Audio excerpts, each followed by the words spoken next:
Week 12 is a make or break week in the Big 12. I'm Pete Mundo. We're Heartland College Sports, and we cover the Big 12 Conference. We'll get you set for Week 12 tonight. Thanks for being here, as always, as a part of the show. We appreciate you, and make sure you hit that subscribe button right below the video on the Apple Podcast. Leave that 5-star rating and review, and that thumbs up as well. Thank you guys for being here, as always, as a part of this show. We keep growing, and it's because of you and nobody else, only you. Maybe the algorithms help us, but you're doing that by hitting all the buttons we're asking you to hit. So thank you, guys, and I cannot wait for this weekend in the Big 12 Conference. It is going to be absolutely outstanding because you look at multiple teams in the Big 12, and they know they're done with a loss this weekend. Just look up and down the schedule, right?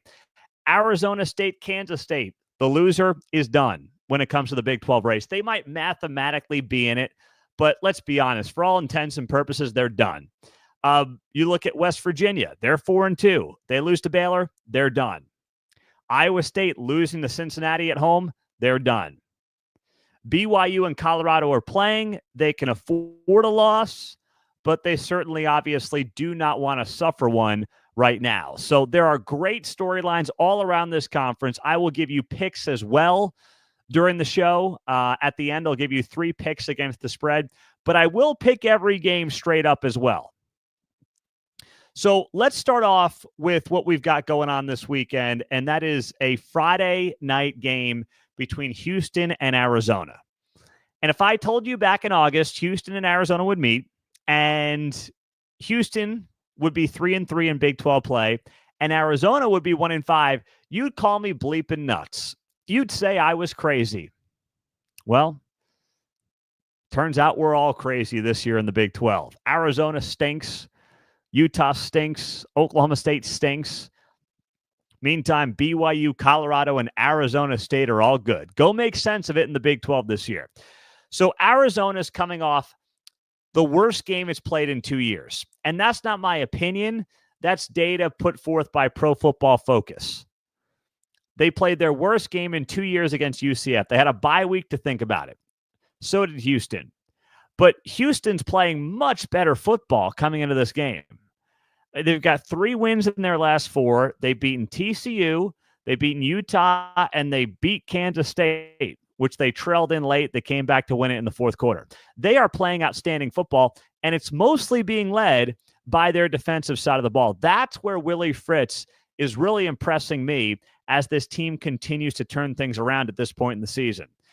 The offense is doing enough, but you don't sit there and say, man, that Houston offense was really lights out. It's the defense that's keeping them in games and allowing the offense to do enough to pick up these wins. As for Arizona, they're not really good at anything. Like, we thought that if they were to be competitive, they would be in high-scoring games. They'd win games 48-45, 42-38. Nah, they're really not good at anything. I mean, it's bad. They are near the bottom of the Big 12 defensively in more or less every statistical category. It is ugly for Arizona. I mean, I don't know how you spin it. It's just a bad deal all around. Rushing, passing, efficiency, it's no good. But then offensively, they're bad there too. They're in the bottom 3 in the Big 12 in yards per game and points per game. There's nothing that they do well as a football team. They're talking about, at least you see it on social media, how to get rid of Coach Brennan after 1 year, basically having buyer's remorse. And I don't blame him. The guy was handed the keys to a Ferrari, and he's turned it into a Pinto. It's horrible what he's done.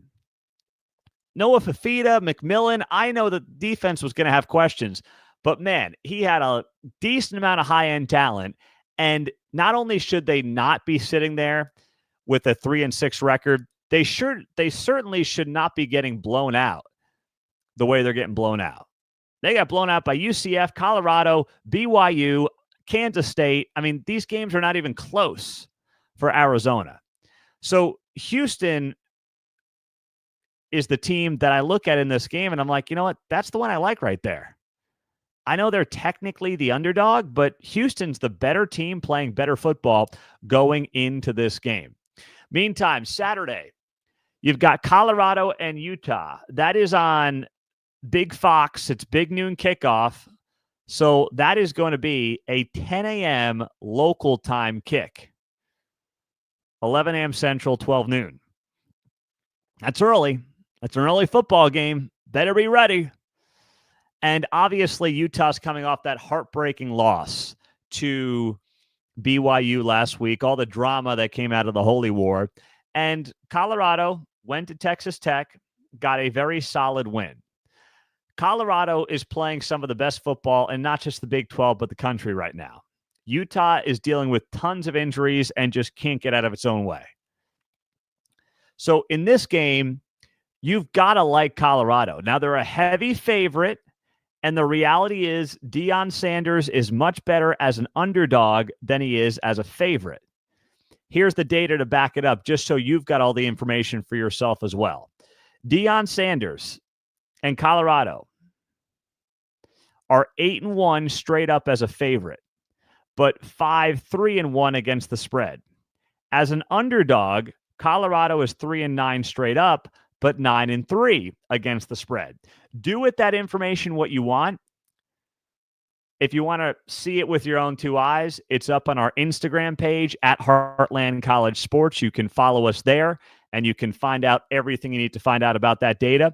But I'm just here to tell you that when it comes to at least covering spreads, Deion's much better as an underdog than he is a favorite, and he's a very heavy favorite in this game.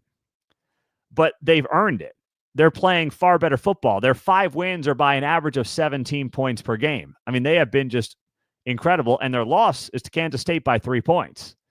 So they are playing better every single week. The defensive line has been absolutely fantastic, tops in the Big 12 in conference play and all season long. But I like to look at conference play numbers at this point in the year.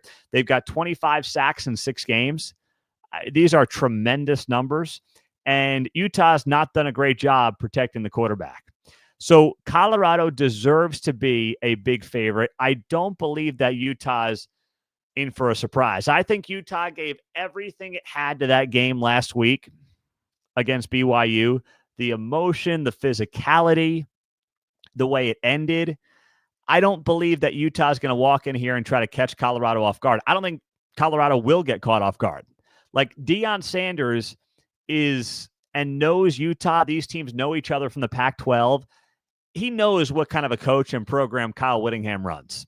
He's not going to let his guys get caught up in, well, they're 1-5 in Big 12 play, and they're banged up, and we're 5-1 and big noon kickoff, and we're going to roll right into this game and blow them out at Folsom Field. I don't believe that Coach Prime's going to let that happen. As much as Colorado is the much better team in basically every facet of this game, you still look at the coaching staff and you say, well, is there a chance? I don't think there is. I really don't. I like Colorado to win big, but you can make the case that it's simply Utah catching them off guard. But because of how that game last week went against BYU, I'm not buying it. I'm not going near it. Meantime, you've got Baylor and West Virginia in Morgantown. And Baylor's playing some of the sneaky best football in the Big 12 right now. They had a bye week last week, so you probably forgot, but they've won 3 in a row after their 0-3 start to Big 12 play. And they're one of the few teams that's almost beaten Colorado. If not for the Hail Mary, they've got the win over Colorado. Now, that's a long time ago. Colorado's gotten significantly better, but still, I think it's worth noting. They won 3 in a row, Texas Tech, Oklahoma State, and then beating TCU 2 weeks ago. And the big thing for me is that Dave Aranda said this team is as healthy as it's been all year long. So that is a great sign for Baylor going into this game.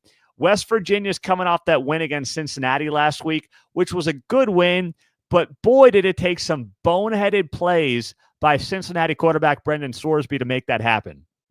So while it was a good win for the Mountaineers, any win on the road in this conference is a good win. And West Virginia's home, there's not a lot to like about the Mountaineers in this spot, just because of how much better Baylor is playing here as of late compared to the Mountaineers, who, have won 2 in a row, but it just seems like they beat the teams. I've said it all year long. The Mountaineers beat the teams they're supposed to beat for the most part, and then they lose to the teams that are clearly better than them. Iowa State, Kansas State lose.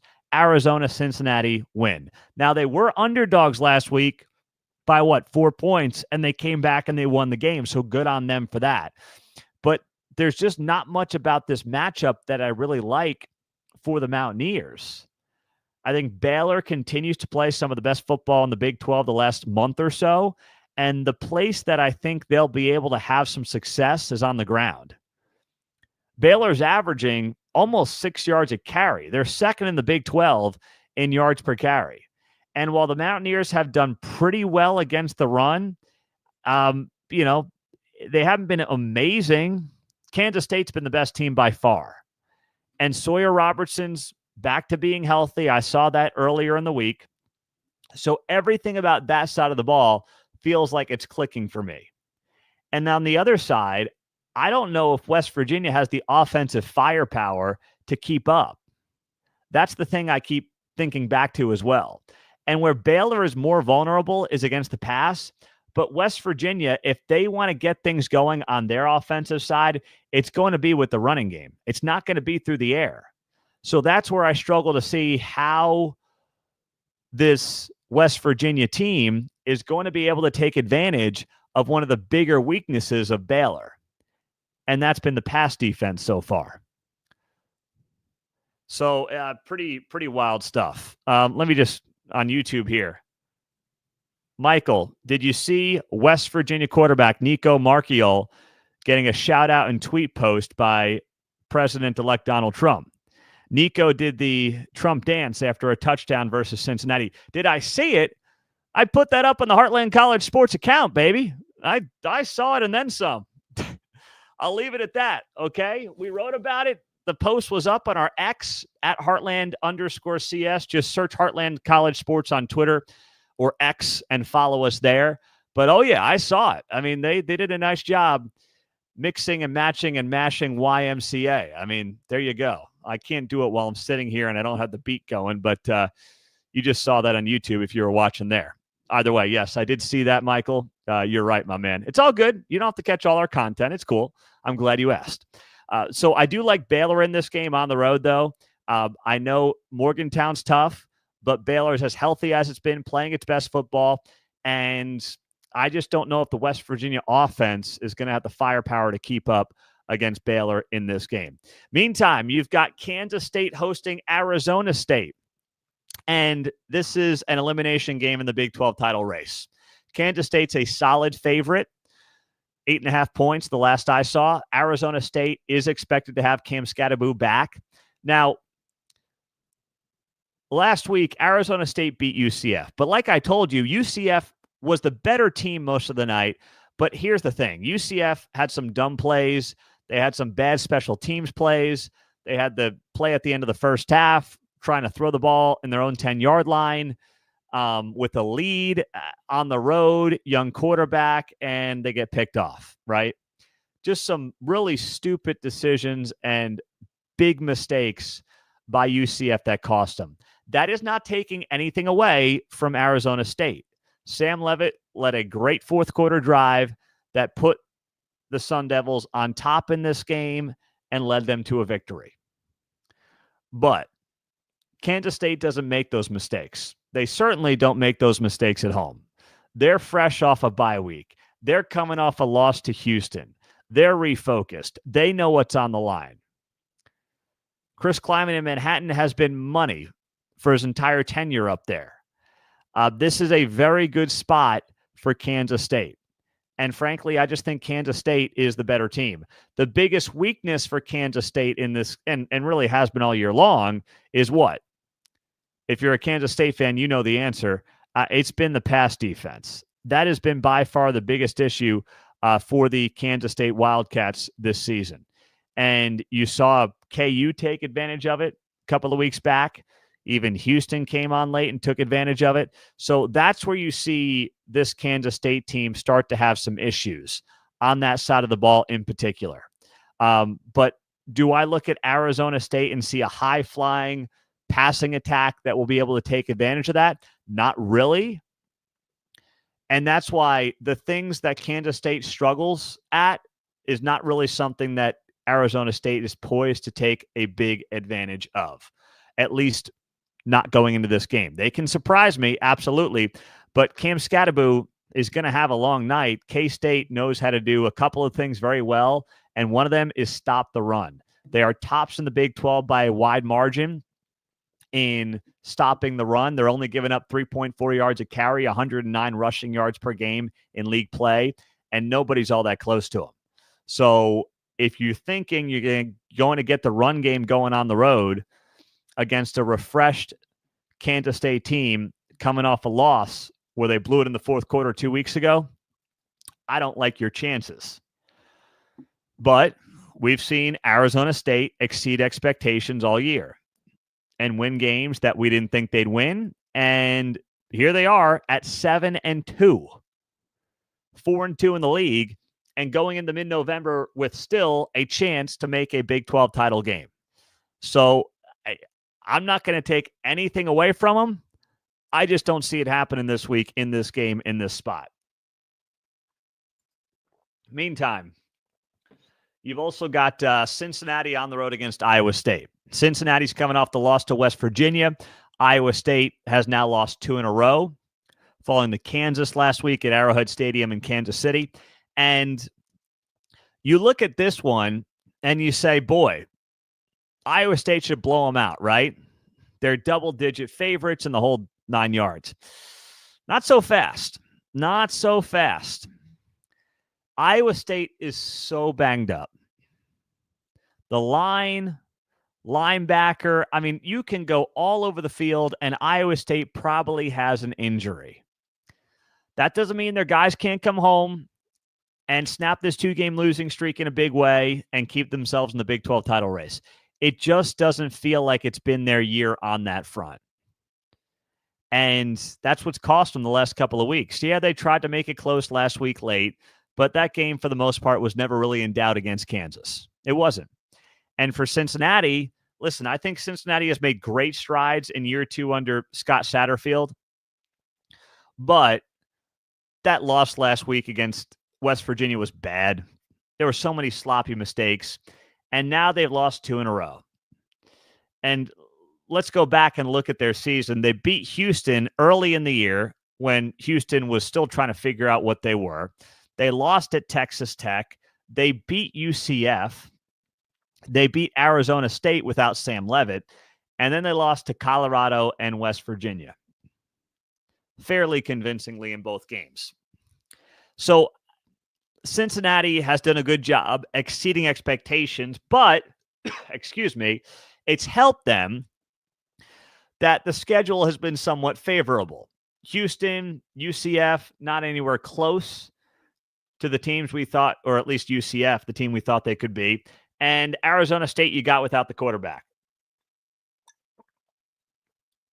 So that's one of those games I look at and I said to myself, okay, is Cincinnati really able to keep up in Ames? But as some of you are noting right now on YouTube, hey, Iowa State had a pretty soft schedule up until late.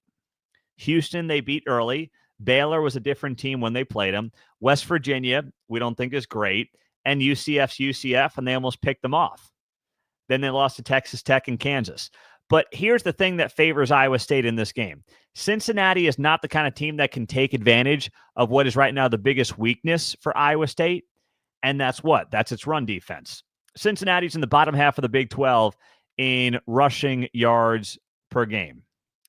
And Iowa State's the second worst run defense in the Big 12 in conference play. Do I think that this Cincinnati team can take advantage of Iowa State on the ground, on the road?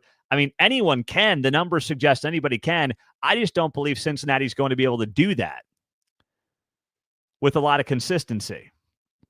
So, because that's going to be the way they win this game. If they win this game at Cincinnati, it's going to be because they're on the road, they establish the run, they use it to set up Sorsby with the passing attack. You get Corey Kiner, you get Evan Pryor, you get these guys going early, and Sorsby's using some of his legs as well, dual threat ability, and you're chipping away. You're getting up early. It's 7-0. It's 10-3, and you kind of pull off a 24-20 win in Ames. That's the path for Cincinnati to win this game. But the problem for them is that I do believe that at some point you're going to see Rocco Beck break back out. He has been darn good. The passing attack overall has been pretty darn good for this Iowa State team. And Cincinnati, they're giving up big chunks of yards. Big chunks. So that's one of those things that I look at. I mean, you know, it's always what you look at, right? And how you look at the numbers. Cincinnati's only giving up defensively 196 yards passing per game. But they're giving up over 8 yards per completed pass on average. So they give up some chunks, and that is fourth worst in the Big 12. So they give up some chunk yardage, and that's where Rocco Beck, I believe, is going to be able to take advantage of this team on Saturday up in Ames. I like Iowa State comfortably over Cincinnati. I don't think they'll cover the spread. Once again, it's not my official pick. I'm not doing an official pick on this game, but I think Iowa State will take care of Cincinnati. And then you get the late game, Kansas at BYU. Man, this is a sneaky game for BYU. Real sneaky. They come off a hard-fought rivalry game, pick up the win on the road. Now they make their way back to Provo, and they've got a Kansas team playing its best football of the season. That is a tough spot. And you look at this game and you say to yourself, okay, can BYU really lose? And the answer is absolutely. This should be a huge upset alert for BYU. They have snuck out these last couple of weeks with wins, Oklahoma State, Utah. Now you get a Kansas team playing its best football of the season. There are Jalen Daniels fumble against Kansas State from winning their last 3. They're doing it in impressive fashion. I would want no part of this KU football team right now. And they are going to go in there and they are going to give BYU everything it can handle. BYU needs to play much better than it's played the last few games to beat Kansas on Saturday night. And I know the road atmosphere is going to be tough for KU. You're going to have that stadium rocking in Provo. I'm just telling you, I've watched Kansas closely the last 2-3 weeks, and they are a totally different team. And that's got to scare BYU. You are not facing a run-of-the-mill 3-6 team. That is not what you are about to face. And Kansas is able to obviously beat teams on the ground. They do it very well. They are third in the Big 12 in rushing yards per run. They're second in the Big 12 in rushing yards per game. On the other side, BYU, they've given up a lot of yards on the ground, 6th most in the Big 12. They're giving up 5 yards a carry. That's third worst in the Big 12. Kansas will be able to take advantage. And this is a very scary game for BYU. At some point, it feels like they're going to get picked off. I know they've been this team of destiny. I called them very similar to what I saw 2 years ago with TCU on that magic carpet ride they had in 2022. It does feel like that. They're winning games where you say, how did they pull that off? So I get feeling that way. But, man, this game, this is one that I circled 2 weeks ago and said I was more worried about this game than it was the Utah game, and look at what happened last week. So that is very concerning if you're a BYU fan. You're going to have to bring it your all. I mean, the 12th man could very well win BYU this game on Saturday night. If not, Kansas will pick you off. There's no doubt about it. Kansas will pick you off if you are BYU. Now, the good thing for BYU is that they're going up against a pretty soft Kansas defense right now. They don't stop much either. But if KU gets up early and they effectively use that running attack, own time of possession, they can have themselves a big game. All right. Let me give you my picks now for this week. I'm going to give you 3 picks against the spread. And you'll know where I'm going here in a second. First up, I will give you my bad bet of the week. I'll give you a bad bet, a lock, and an underdog. My bad bet of the week, you probably just got convinced on what I was saying. My bad bet is BYU -3. I'm on the other side. I'm on KU +3. Might be 2.5. By the half a point. I'm rolling with Kansas for all the reasons I've mentioned throughout the show. They can knock off BYU using their rushing attack. They are playing some of the best football in the Big 12. They are right now a team that has an offense that is clicking on all cylinders. BYU's coming home emotionally charged, rivalry win. They really haven't been playing great football the last couple of weeks in particular. Maybe there's a little fatigue, although they had a bye week 2 weeks ago, so I don't know about that. But it just feels like they're due. They've dug out of some holes. They've hung on in some games, but it feels like they're due. And this Kansas team is coming in, and this is everything to them. They can still get to a bowl game if they win out. So they got something to play for. The confidence is back for Jalen Daniels. The health is back for Jalen Daniels.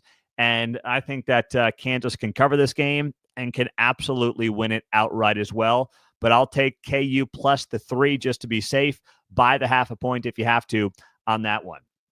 Next up, my lock of the week. Baylor -2.5 at West Virginia. I know I don't love betting against a home underdog, but Baylor is as healthy as it's been all year long per Dave Aranda. That's a big deal. I mean, Dave Aranda just came out and said that the health of this team is the best it's been since week 1. That's worth something to me. Quarterback Sawyer Robertson calmed any fears earlier this week about, or Aranda calmed any fears about Robertson's status, saying he's 100% after he left the stadium against TCU in a walking boot. He said the team is as healthy as we've been going into this game against the Mountaineers. I think that BYU is going to be able to take care of business, especially when it comes to what they do on the ground and what they want to do on the ground and get this thing churning with that rushing attack. I think it's going to be impressive to watch. And while West Virginia's been okay against the run, I don't think they're going to have an answer for that Baylor side of the ball. And then I just think that West Virginia's a team that's not going to be able to keep up offensively. Now, we saw some nice plays last week for the West Virginia offense, but some of that was set up by really bad plays by Cincinnati, especially their quarterback. So I like BYU a lot coming off the bye week. Give me Baylor -2.5 as my lock of the week in the Big 12. And then I'll give you my underdog. My underdog of the week, Houston +1 at Arizona. Roll with that. Arizona stinks. Houston, I know they're on the road, but they deserve to be a favorite in this game. They're an underdog. Yeah, it's by a point. So basically, I'm picking Houston to win this thing outright. And I believe they will. Zeon Chris is continuing to get more confident at quarterback on the offensive side. The defense has been very good. That win against Kansas State, comeback win against Kansas State, was a huge emotional boost for a young team under a first-year head coach. That's one of those defining wins that a first-year head coach gets that can totally turn the future of the program around. And I don't want to overstate that win against Kansas State, but I genuinely think that that can be that moment for Willie Fritz and this program. They're the better team. I like them in this spot going on the road to Arizona. It feels like that team is totally checked out, top to bottom, on their head coach. There's talks about how to get rid of the head coach. I am so far off of that Arizona team. The last time I saw them, it was just as ugly as could be. They have no business being a favorite over anybody. I don't care if they're playing St. Mary's School for the Blind.